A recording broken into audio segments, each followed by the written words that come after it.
Welcome to Fix It Home Improvement, covering projects that every homeowner should know and great products for home and garden.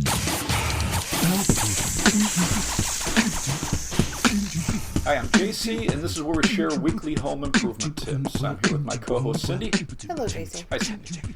This week we're going to be talking about wood stoves, and we'd like to thank Mark Karpinski for giving us a positive review on CastBox, and you can leave reviews now on CastBox.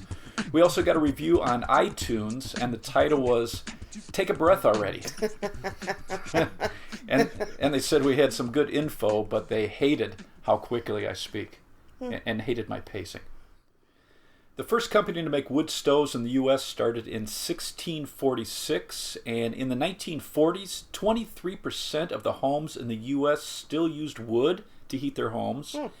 In 1973, the pellet stove was invented, but it wasn't sold in the U.S. until 1983. Wow. And in 1983, inventors used the catalytic converter technology from cars to reduce pollution in wood-burning stoves. Freestanding wood-burning stoves can burn split logs or wood pellets, and depending on the size of your home, the style, and your location, you can use a wood stove to heat your entire home or an area of your home. And most of the wood stoves are going to be either steel or cast iron with a variety of thicknesses and quality. And I would compare the warranties as a guide to the quality, and then compare the material and how the inside of the firebox is lined if you're looking at stoves that burn logs. What is the firebox? So that's the area where you're burning your logs. So where the fire is? Right. That's your explanation. That's my definition. So most wood stoves have glass windows in the door so you can enjoy the look of burning wood. Some pellet stoves don't have glass. Wood stoves are more efficient than fireplaces if you're burning logs, and you're going to burn about a third of the wood you would burn in a fireplace, but produce about 3 times more heat. Plus it's going to be safer. It creates a lot less pollution. And there's 2 types of wood stoves that burn logs. You have catalytic and non-catalytic. The catalytic stoves have a circular or a rectangular honeycomb-shaped device that interacts with the smoke coming off the logs. So it's positioned on the top of the firebox just before the stovepipe, and as smoke is passing through it, the chemicals in this catalyst and the heat, it ignites the smoke. So it's going to actually create more heat. It's going to reduce the pollution and help prevent creosote. So the gases and the smoke generally need to be about 1,000 degrees Fahrenheit to ignite, but the catalyst will do it at a lower temperature, usually around 500 degrees. Okay. So with Are these like hot on the outside? It depends on the type of stove. So you can have single wall or double wall stoves, but the catalyst can get like 1,000 degrees. If it gets too hot, it actually glows. So the top of the stove is really producing a lot of heat. So where do you keep these? What, the stove itself? Yeah. Away from anything combustible. In So like you what really room? Like any room? Well, it depends, yeah. It depends on the house and your style. So are you trying to heat just one room? Then you would just place it where it's most convenient, because you do have to consider the style of stove and how far away from the wall you're going to be. A stove that burns wood logs, for example, you're going to need maybe 19 inches from the back or the sides and 48 inches from the front. But a pellet stove, it can be very close to the wall, even inches from the wall. And then if you're heating your whole home, you'd want the stove to be centrally located or somewhere where the heat can move easily into other areas of the house. If you have a catalytic stove, that part, the catalyst, is going to have to be replaced over time. Like how often? So if you're monitoring your temperatures and you're controlling the heat, normally it's 5 to 7 years. But if you're constantly running your stove at maximum heat, it could be as little as 2 years. Because if it's constantly glowing, you're breaking down the chemicals on the catalyst. The non-catalytic stoves have a large baffle on the top of the firebox. And what is it? So the baffle is a barrier between the fire and the top of the stove. So it actually helps protect the top of the stove. But it's creating this channel for the gases to move towards the stovepipe. It's reflecting heat back on the smoke. And these non-catalytic stoves are going to have air holes at the top of the stove or in the baffle themselves. So it's preheating the air that's coming into the stove. It's mixing with the smoke, and it ignites, so you get a second burn of the smoke. It's creating a much bigger flame, more heat, and less pollution.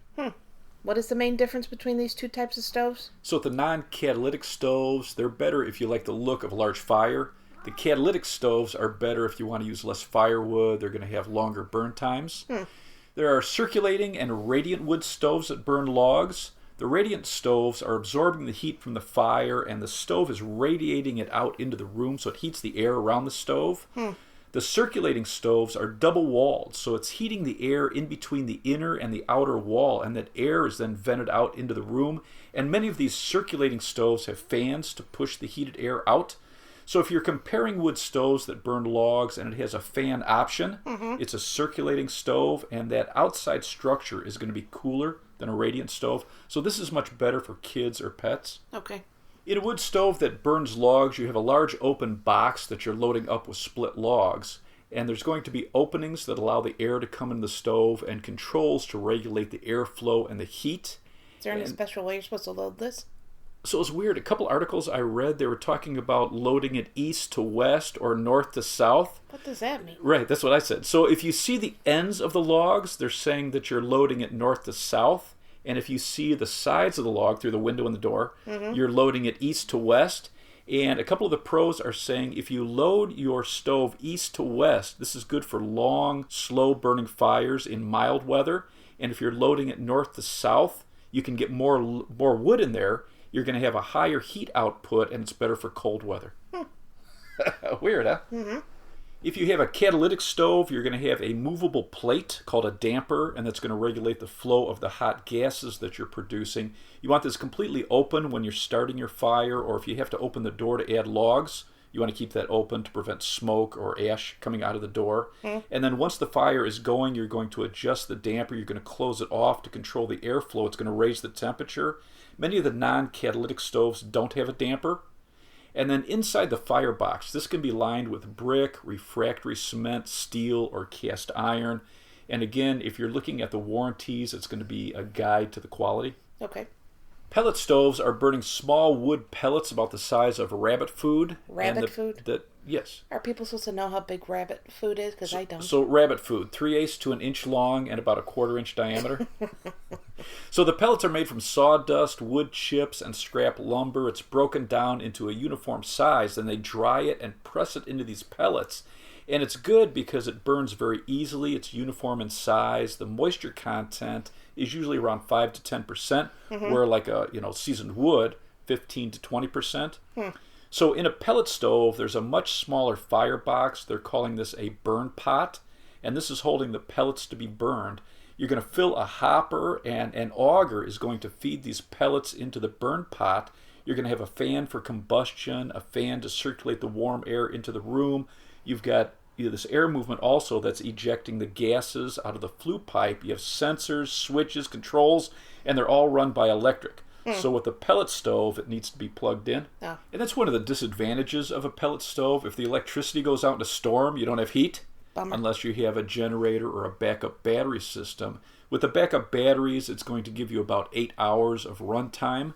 And so are these stoves like your main source of heat? It can be, yeah, depending on the size of your house and the style of the pellet stove that you have. So yeah, electricity going out, real bummer. Yeah, absolutely. So to light the pellet also, you have to have electric because you have a hot surface igniter. It looks like the old cigarette lighters in a car. A pellet stove can have a thermostat to control the heat, and depending on how large the hopper is, it can run all day or longer without having to maintain the fire. With a stove that burns logs, you have to keep adding logs, you have to spread out the coals, and keep track of the airflow and temperature, so it's definitely more work. A pellet stove is going to create a lot less ash to empty. It's going to have a bin that collects the ash, and you're only going to have about a 1/2 cup of ash for every 40-pound bag of pellets. With a stove that burns logs, you're going to have much more ash, and that stove may or may not have an ash drawer, and you're going to have to scoop up all the ash and the charcoal, and then they want you to leave a bed of ash between fires, so you want about 1 inch of ash that you're going to be building the next fire on. Okay. Before you start shopping for a wood stove, you should find out if there's any restrictions in your village. Oregon, for example, when a house is sold, if the building inspector finds a non-complying wood stove, it has to be removed and destroyed. In San Francisco, the Bay Area, they just banned wood-burning stoves in all new construction. Denver, using a wood-burning stove is banned on days with high pollution. And Laguna Beach, California, if you remodel and pull a permit, only EPA-certified wood stoves are permitted, and there's a lot of different restrictions around the country. When you're shopping for a wood stove, look for the EPA certification. It's going to be a label. In the 1990s, the EPA regulated stoves that burned logs to 7.5 grams of smoke per hour for non-catalytic, 4.1 grams for catalytic models. In 2015, all wood stoves couldn't produce more than 4.5 grams of smoke per hour. And in 2020, it's going to be the biggest change. Wood stoves will have to only produce 2 grams per hour if it's tested with crib wood, and 2.5 grams per hour if they use cord wood. What is crib wood? So crib wood, they're taking 2x4s or 4x4s, they're cutting it to a specific length, and it's stapled together for testing. With the cord wood, it's uniform lengths of split hardwood. The new regulations reduce the amount of pollution from fine particles released into the air. So the fine particle pollution, when breathed in, it gets very deep into the lungs and acts like sandpaper. So it's damaging your lungs, your blood vessels, and your heart. Wow. And the EPA says that uncertified wood stoves create about 244 pounds of this fine particle pollution a year. An EPA certified wood stove, only 97 pounds of pollution. And pellet stoves, they only average about 27 pounds of this pollution. That's a big difference. Yeah. Before you start shopping for wood stoves, you should call your homeowner's insurance company. Some companies will increase your premium if you have a wood stove. Some are going to require documentation that it was installed by a professional and it's up to the local codes.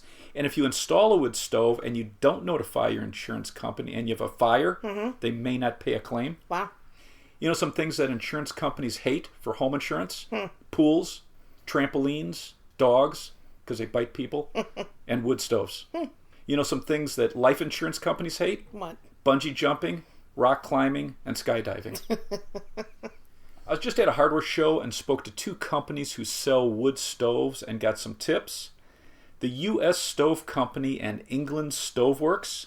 So the U.S. Stove Company is going to be in business for 150 years in 2019, and they're family owned. And England's has been family owned since 1989. Few things they recommended. One was know the square feet of the area you want to heat and match the stove to that size. You don't want a stove that's either too big or too small. Some models are going to list the BTUs, but square feet, they say, is the easiest way to compare models and size it to your home, because a lot of times companies are listing the peak output. So it might say 20,000 BTUs or 90,000 BTUs, but you don't want to operate your stove at the max BTUs for 2, you can damage the stove. So the main thing you want to compare is the square feet and know the square feet. When you're comparing stoves that burn logs, look at the log length that will fit inside the firebox. So the most common length of firewood is 16 inches, but some of these stoves will allow 18 inches or 21-inch logs. When you're comparing pellet stoves, how many pounds of pellets will fit into the hopper? So one model from England's holds 120 pounds, so 3 bags. Wow. It says it will heat for 80 hours before you have to reload it. Some models will have estimated burn times, and this is going to vary between the type of wood or the pellets and then how hot you run it. So that's a little harder to compare. You also want to compare the window size. If you like the look of a fireplace, you'd like a larger window. And if you see the term air wash, it has air movement across the window. It helps keep it clean. You want to compare the overall size and the weight and plan for the area you're going to be installing it. It needs to be located on non-combustible flooring.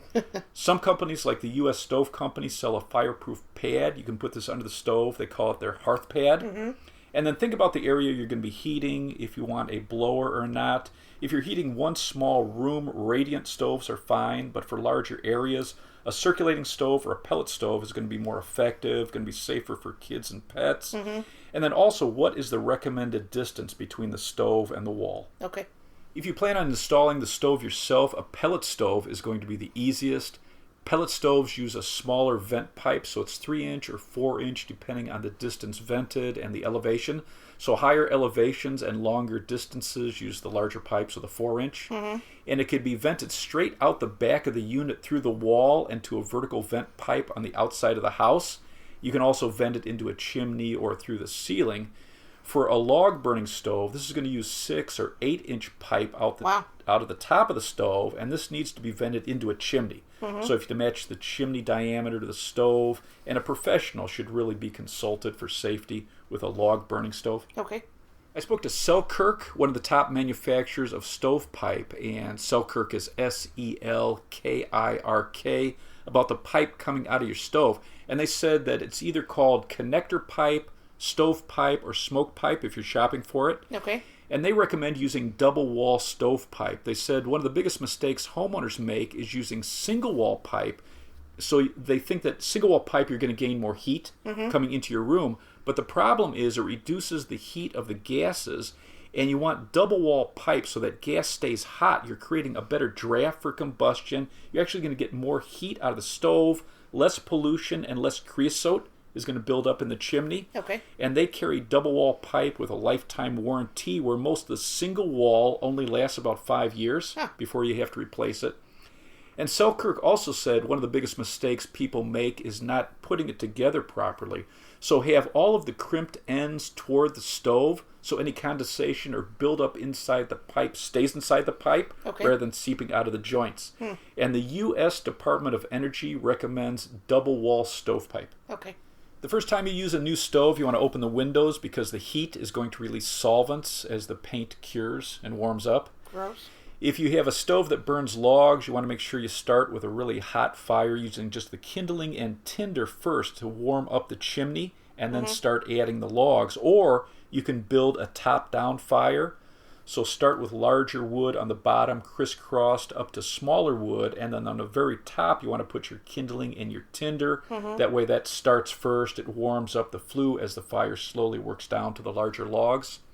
And then check your manual for the stove temperature and heat output. On one manual I was looking at for a wood-burning stove, they said 350 to 500 degrees is good for a low or medium heat, 500 to 600 degrees Fahrenheit for medium, and 600 to 650 for high heat. And they warned not to burn over 650 degrees Fahrenheit for very long because you can damage the stove. Wow.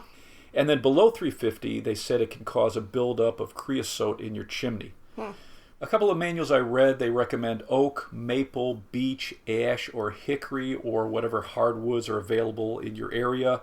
Age 6 months to a year. The longer it's aged, the better. You want your moisture level under 20%. And then a couple of the manuals recommended using outside air kits. So drawing outside air into the stove, it's going to be much better at creating a very good fire. You're going to have less creosote, especially if you have an energy-efficient, airtight home. If you have a wood-burning stove, you have some maintenance you have to do. If you have a stove that burns logs, daily you're going to be cleaning the ash from the air holes. Remove the ash before it gets too high. Monthly, you want to check the door handle, the door gasket, make sure you have a good seal, and then check the bolts and tighten the legs if necessary. Also the chimney and the stove pipe. In the off-season, you want to clean it well. And then a couple of manufacturers recommended putting cat litter in the ashtray, so that absorbs any moisture to keep the interior dry. But I would check your manual for that. And then vacuum it very thoroughly. Check the catalytic element. If you have one, you're going to have to replace it occasionally. And then have a chimney sweep inspect the chimney. With a pellet stove, daily you should be cleaning the burn pot. Weekly, empty the ash pan. Monthly, scrape and vacuum the heat exchanger. Vacuum the fan that's moving air into the room. Inspect the hopper and the lid gasket to the hopper. Clean the ignition. Yearly, you want to brush and vacuum the combustion fan, vacuum the vent and exhaust path, inspect your door gaskets, and then vacuum the vent system. There's going to be more to maintain with a pellet stove. Are you using a regular vacuum with this? So with these, you should be using an ash vacuum. They have special filters.